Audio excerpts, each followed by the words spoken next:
Wednesday, November 16th, and Donald Trump is running for president again. We start here.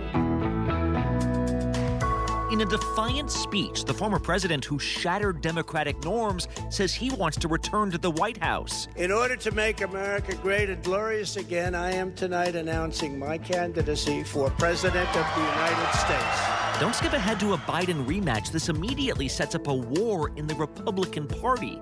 Meanwhile, the GOP looks certain to control the House. The era of one-party Democrat rule in Washington is over. But can the folks who were just elected decide who's going to lead them? And Russia's been bombing Ukraine for months, but if they bomb a NATO country, everything changes. This is all now about de-escalation. Now, Western leaders are hoping they're not being dragged into a war. From ABC News, this is Start Here. I'm Brad Milkey.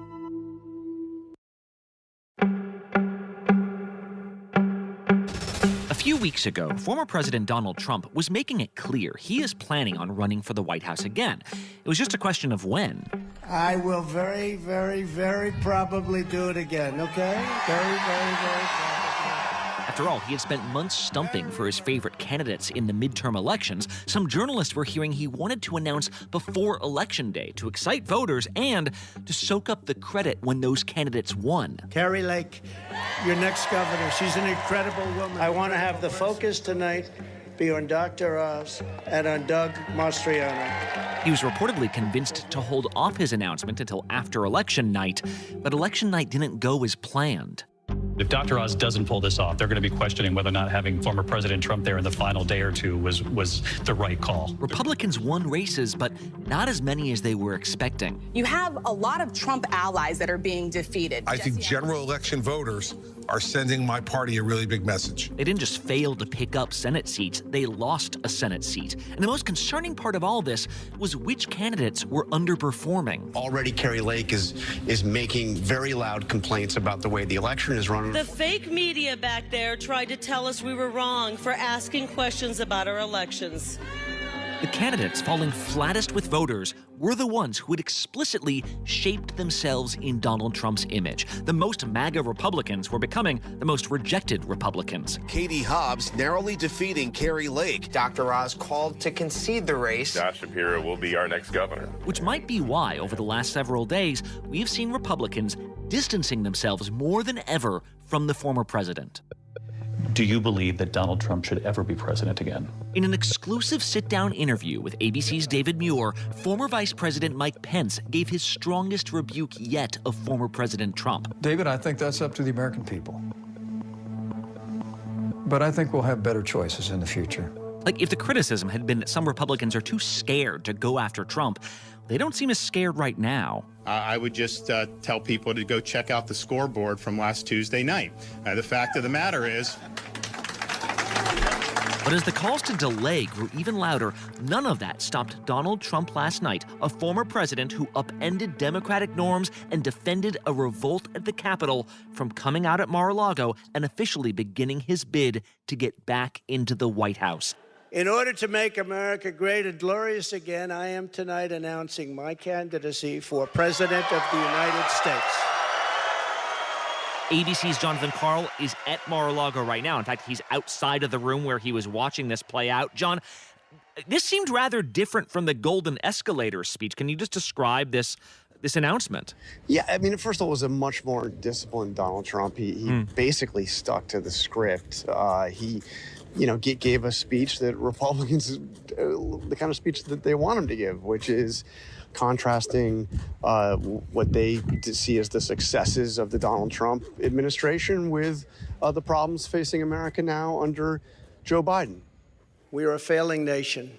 For millions of Americans, the past 2 years under Joe Biden have been a time of pain, hardship, anxiety, and despair. As we speak, inflation is the highest in over 50 years. When Trump was president, we had low inflation, the border was secure, America had good relations with China and North Korea and Iran and Russia were in check. And now the whole world's falling apart. I mean, that's not really the portrait of reality, but it's the kind of contrast that Republicans would like him to focus on rather than talking endlessly about how the 2020 election, was stolen and all that kind of stuff. He didn't mention that stuff at all. I mean, none of those false allegations about voter fraud and a stolen election, that was not this speech. The raid of Mar-a-Lago, think of it. And I say, why didn't you raid Bush's place? Why didn't you raid Clinton? 32,000 emails. Why didn't you raid Clinton's place? Why didn't you do Obama, who took a lot of things with him? We will dismantle the deep state and restore government by the people. I mean, there wasn't much of a presence of party leadership at all in that room. I mean, it didn't look like a former president launching a campaign. I only saw one member of Congress in the crowd, and it was Madison Cawthorn, who's only going to be a member of Congress until this session of Congress is over because he lost his reelection bid. And as for low energy... Yeah, please sit down. I feel so guilty having you stand. This was certainly not a big rally speech. At one point, Donald Trump asked people to sit down. You go ahead and sit down, and people sat down. And I did notice people leaving early, and enough people were leaving early that they ended up stopping people and said you couldn't leave until it was over, citing security. I don't know what the security would be that would make people need to stay, but they literally stopped people from leaving. Yeah, and why last night then, John? Like, if there weren't members of Congress who wanted to be there, if there were people who were trying to, like, make their way out casually, like, why was this the moment for him? Great question. None of his advisors wanted him to go forward with this last night. They wanted him to wait. They thought the timing was terrible because, it was so close to the midterm losses. And because there's a Georgia runoff next month, and they didn't want to get in the middle of that. So his advisors and a lot of his supporters were telling him and urging him to delay. This happened last night for one reason and one reason only. It's because Donald Trump wanted to get it going. He was an incredible athlete. He'll be an even better senator. Get out and vote for Herschel Walker. We elected a group of incredibly talented America First leaders who will be stars of our party for many years to come. Why? I mean, we can speculate as to why, but it's unclear given that his political advisors didn't think it was politically advantageous to do so. Going forward, John, we're in a campaign now. Like, he's filed the paperwork even. What is this campaign about to look like? Because I get that there are no members of Congress there because they're all just trying to stay out of this, but Donald Trump doesn't let you do that, right? He doesn't let you not pick sides. You've got other Republicans who are clearly planning to mount runs of their own. What's going to happen between all of them? I mean, he is going to certainly demand loyalty. And, this was one other notable thing about this speech is he didn't attack any fellow Republicans. He didn't go after Ron DeSantis. He didn't go after his own former vice president, who's been quite critical of him over the last few days. He didn't do any of that. But this is going to be a hard-hitting campaign because Donald Trump they're not going to step out of the way. I mean, Donald Trump's going to have to fight to get this nomination. Also, by the way, it's a pretty scaled-down campaign. I mean, this looks a lot more like what it looked like in 2015 when he first launched his campaign, and there were a handful of advisors who went around with him everywhere. There's no big campaign apparatus, at least not yet. It's confusing to me, though, John, because I remember a time lots of Republicans were saying Donald Trump shouldn't run. It was a month before the general election in 2016, and the Access Hollywood tape had just come out. People were literally saying, he should drop out. Mike Pence should take his place. Well, guess what? Voters had a different idea. I guess I'm wondering what, in Republicans' minds right now, in 2022, what makes Donald Trump untouchable for them that might not have applied then? Is something different? I think that it's the sense that he is a loser. I think that Republicans believe that they would have won those 2 Senate seats in Georgia last year, in 2021. And I believe that they, and Republicans certainly believe they would have had a much better midterms and they would have won back the Senate this time if it weren't for Donald Trump. Much criticism is being placed on the fact that the Republican Party should have done better, and frankly, much of this blame is correct. But the citizens of our country have not yet realized the full extent and gravity of the pain our nation is going through, and the total effect of the suffering is just starting to take hold. Donald Trump can be a force in a Republican Party, a decisive force in a Republican primary, but he is a general election loser, and that's why they want to move beyond him. But you know, they also fear that if Donald Trump gets upset and leaves the Republican Party and runs as an independent, then there's no way they can win under that circumstance either. So they're playing a delicate dance with Donald Trump. They want him to move on, but they fear how he will move on. Right. And we've also, of course, now seen what happens when Donald Trump becomes President Trump. Perhaps that weighing as well on the minds of these lawmakers who have now been through several cycles of this. All right, John Carl at Mar-a-Lago, thanks so much. Thank you, Brad. Now, if there's a struggle over who should lead the Republican Party this morning, the presidential campaign is not the most pressing issue. That's 2 years away, people. As I say this, Republicans are on the brink of winning the 218th seat that would give them control of the House. There's almost no scenario at this point where Democrats hold on to it. So yesterday, Republicans gathered on Capitol Hill to decide who will become Speaker of the House, second in line to the presidency after the VP. Let's go to ABC's congressional correspondent Rachel Scott, who's at the Capitol right now. Rachel, who do they settle on? Who's going to be Speaker? Well, listen, Brad, I think if you talk to most Republicans up here on Capitol Hill, they say that Kevin McCarthy is the obvious choice, right? It's a no-brainer. I'm 100% behind Kevin, always have been since day one, and I think he's definitely done the work necessary to get us into this majority and will help us to deliver on our priorities. He is the coach that led them to the Super Bowl. They're on the brink of winning majority in the House. Many believe that he should be the Speaker of the House. I'm proud to announce the era of one-party Democrat rule in Washington is over. Will then enter some of the most conservative members, a part of the Republican conference, something that's called the House Freedom Caucus. You know, we have a new paradigm here, and I think the country wants a different direction from the House of Representatives. They mounted a challenge to Republican leader Kevin McCarthy behind closed doors. The way that this all ended up shaking out is Kevin McCarthy did win the nomination to serve as Speaker of the House.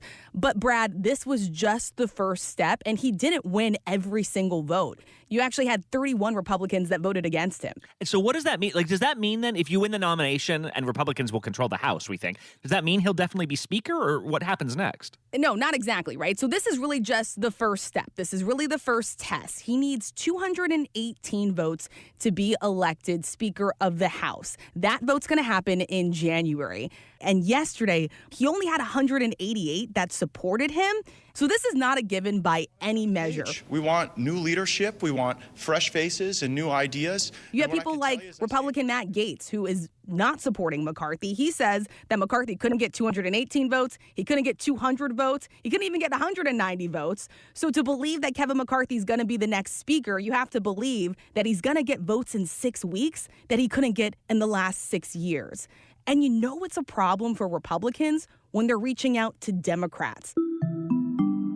I learned from several sources that his allies are trying to persuade at least one moderate member of the Democratic Party to actually switch parties. And this is Democratic Representative Henry Cuellar. He told me that he has received multiple calls from people close to McCarthy, including one current Republican member. And they basically asked him, name your price. Tell us what you want. He declined those. He said no, thank you. But it's just a sign of just how desperate Republicans are to get McCarthy to be the next speaker. Yeah, and the speakership is clearly the most important job. But like, there are all the leadership slots kind of up for votes here, right? Like, are there other ones we should be keeping an eye on? Yeah, Brad, I got to tell you, the Republican infighting, it is really going on in both chambers. So we've been running from the House over to the Senate. During this closed-door luncheon with Senate Republicans, you had this unexpected announcement from Senator Rick Scott, who announced a bid to challenge Leader Mitch McConnell during this GOP lunch. And he put out this letter to his Republican colleagues in which he says that he's deeply disappointed by the results of the current election. And he also believes that voters want a plan. He says that, unfortunately, we have continued to elect leadership who refuses to do that and elicits attacks on anyone that does. I'll be nominating Rick Scott. I think we need a different governing model for our conference. I think we need a far more collaborative one. He's talking specifically about leader Mitch McConnell. And so the big question is does Senator Rick Scott stand a chance? Likely not. I have the votes. I will be elected. The only issue is whether we do it sooner or later. McConnell says himself that he has the votes, that he will be the minority leader. But this is significant because we believe that this is the first challenger McConnell has faced in 15 years. Not to mention here, there's a lot of irony going on because here you have Rick Scott calling out McConnell in this very tense meeting over not having a plan. Well, Rick Scott was leading up the GOP campaign effort this midterm election, and you had Republicans that came up very short in the Senate. Like he was the guy in charge of being like, we're going to send money to this candidate because we think they had the best shot to win. And then a bunch of those candidates just got demolished. And now he's saying, elect me. I want to lead the party. Fascinating. Yeah, you texted me yesterday and said, wow, Republican Senate right now is kind of spicy. All right, Rachel Scott, we'll let you go cool off. Thank you so much. Thanks, Brad. The Ukrainians' recapture of the city of Kherson has been called one of the biggest moments of this war, not just for people from that city, but for the entire region. After all, people started wondering, if Russian troops are on the run, could Ukraine keep marching up behind them? Could they advance further? Could territories like Crimea suddenly be back in play? Well, yesterday, in what appeared to be a response to its latest humiliation, Russia began launching missiles at cities across Ukraine. But perhaps the missiles that could prove most consequential here are the two that might have fallen outside of Ukraine's borders. ABC's foreign correspondent James Longman is in that newly reclaimed city of Kherson right now. I mean, James, before we talk about what's happening in Kherson, can you just walk me through what happened yesterday with this sort of missile assault? Yeah, Russia sent its largest ever barrage of missiles over into Ukraine, 100, we're told. Of course, we don't have the technical ability to knock down 100% of Russian missiles and strike drones, he said, but added he is sure that Ukraine would gradually achieve that with help from their partners. It hit pretty much every single major town and city in this country, hitting major infrastructure targets. It's plunged much of the country into darkness, 50% of Kyiv, 80% of Lviv. And so that has been the aim of the last few weeks and months. We've seen that as a tactic of Russia to try to demoralize the Ukrainian people by taking away their power and their energy. Just as we're about to hit some of the coldest weather, it's no accident that this is literally days ahead of when the first snow is forecast for Ukraine, some of the most bitter temperatures. And so this massive barrage hits Ukraine, and lo and behold, we hear news that something has hit Poland. We are following those unconfirmed reports that 2 Russian rockets have landed within Poland, killing 2 people. It has been unclear as to who exactly is responsible for this. Russia has been accused by both Ukraine and Poland. We are aware of the press reports alleging that 2 Russian missiles have struck a location inside Poland near the Ukraine border. It's killed 2 people. Apparently grain silos have been hit. Obviously, this has got the entire world very, very concerned. Poland is a NATO country, and so a huge amount of speculation about what this could mean. There's that Article 5. Everyone talks about it. An attack on one is an attack on all. Yeah, that's the thing, because we still don't necessarily know this was even from Russia. They've denied it. You can imagine a scenario where this could have been a Ukrainian defense missile, or Ukraine hit a Russian missile on its way down, and then that went into Poland. But if it is a Russian missile fired into like a NATO country, James, what is that? Does that mean that everyone from NATO, the US, the UK, everyone has to get involved? Well, that is exactly what everybody has feared. And it has been, if you think about it, the very heart of this war has been all about how close Ukraine has got to NATO and whether or not an attack on Ukraine could then prompt the whole of NATO to get involved in a war with Russia. From Moscow to DC, no one wants World War III. We're not going to get ahead of ourselves here. We're going to get the facts. And when we have more to provide, we will. It's very likely that this was a mistake. Russia will never admit to a mistake if indeed it was Russia. Yes, we know about Article 5, which is an attack on one, an attack on all, but there's also Article 4, which is all about consultation. And you can bet that the United States, as the senior partner here, will be consulting very hard with Poland to make sure that this does not escalate, even though there has been quite a lot of rhetoric, not just from Poland, but from Baltic states who are all very concerned. All the countries that border Ukraine and Russia are terrified, have been over the last 9 months, and it's made them even more worried. But this is all now about de-escalation. It's unlikely in the minds of the trajectory that it was fired from Russia, but we'll see. We'll see. Ukraine has laid the blame very squarely at Moscow's feet and said this is Russia actively targeting a NATO state. Ukrainians have been saying from the very beginning that this is what Russia will do. So it plays into Zelensky's narrative, which is that this war is much bigger than just Ukraine. And certainly he wants more help going into winter because there's been a lot more pressure on him now to enter negotiations with Russia. And so huge moment there along the Ukraine-Polish border. Can we talk about where you are, James? Because you're kind of our first eyes and ears inside Kherson since this liberation, I guess, from the Ukrainian military. What are you hearing? What's it like there? It's been incredibly moving. There haven't been many moments in this war that have been uplifting personally to cover, but this has been very much one of them. Everybody who you meet is just overcome with joy. The overwhelming sense when the Russians were here was powerlessness. It's James. Lisa, do you speak any English? No, that's fine. Should we go inside? I spoke to a young woman who worked as a waitress in a bar here in a restaurant, and she had to serve Russian soldiers. And she painted a picture which was frankly terrifying for a young girl in her early 20s. They would come here very often to drink and eat, and they would bring some girls with them, and they would try to flirt with me, just like... Large groups of violent, drunk, unruly individuals who were armed, who played games with them every day, whether they would live or die, frequently kind of threatened her with sexual violence. Once there was a situation when one drunk guy loaded his gun and he pushed it against my stomach, and he was saying, like, you come with me, where do you live? I want to go with you to the place where you live. And the only thought I would have by the end of each day is, thanks God that I'm with him. So it was like a constant fear on a daily basis.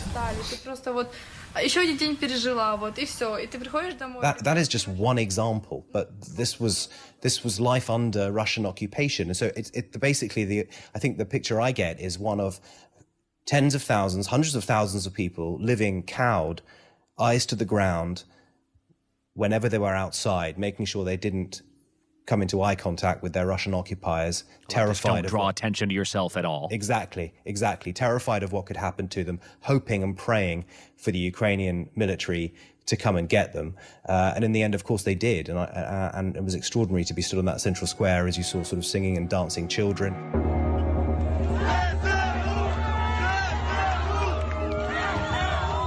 But again, the sound of the bombs in the distance, mine clearance, yes, but also this constant outgoing and incoming of artillery fire, and not a single person flinches when that happens.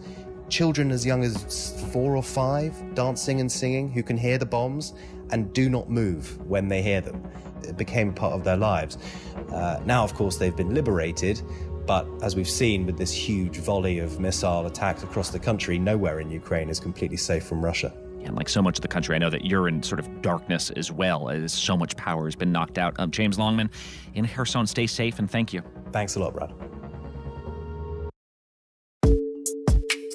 And one last thing. For the last 50 years, Olympic Games have had mascots. My personal favorite, Bing Dwen Dwen, the Olympic mascot that, let me just tell you, everyone here on the ground is obsessed with. You might remember Bing Dwen Dwen, the panda from Beijing this past winter, or Sam the Eagle from the '84 Summer Games. Well, yesterday, the city of Paris revealed its mascots for 2024, the figures that will tell the world what these games are all about. And the 2024 mascots are hats.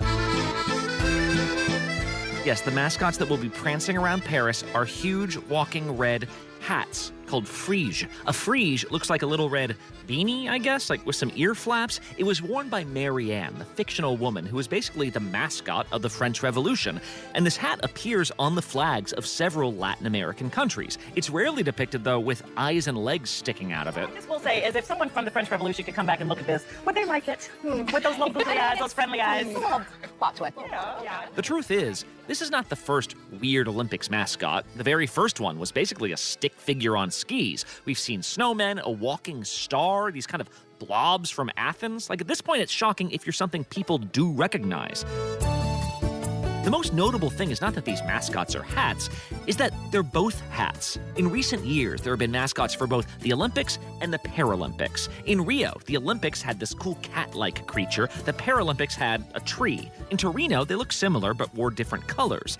In France, the only difference between one frieze and another will be that one has a prosthetic leg and the other doesn't. And that equality, designers say, is revolutionary. You will be shocked to know I did not take French at any point in my schooling. Like, this is the best pronunciation you're going to get from me, you guys. That reminds me, you can always listen to Start Here on your smart speaker. As long as you can pronounce the name of the show, you can listen to it while you start your day. I'm Brad Milkey. See you tomorrow.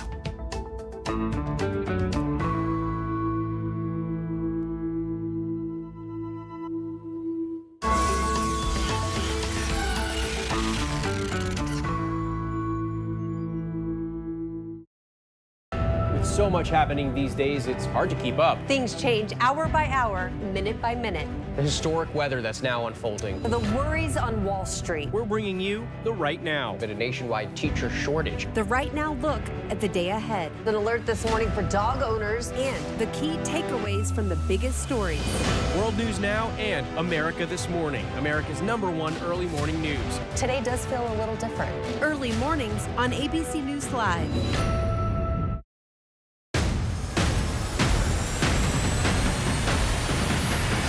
For making ABC's This Week America's #1 news and politics show on Sunday mornings. From America's #1 news comes the all-new ABC News app. Breaking news, incredible video, faster, smarter, and customizable to your interests. If you love being in the know, you're gonna love this. Experience the all-new ABC News app. Download it now.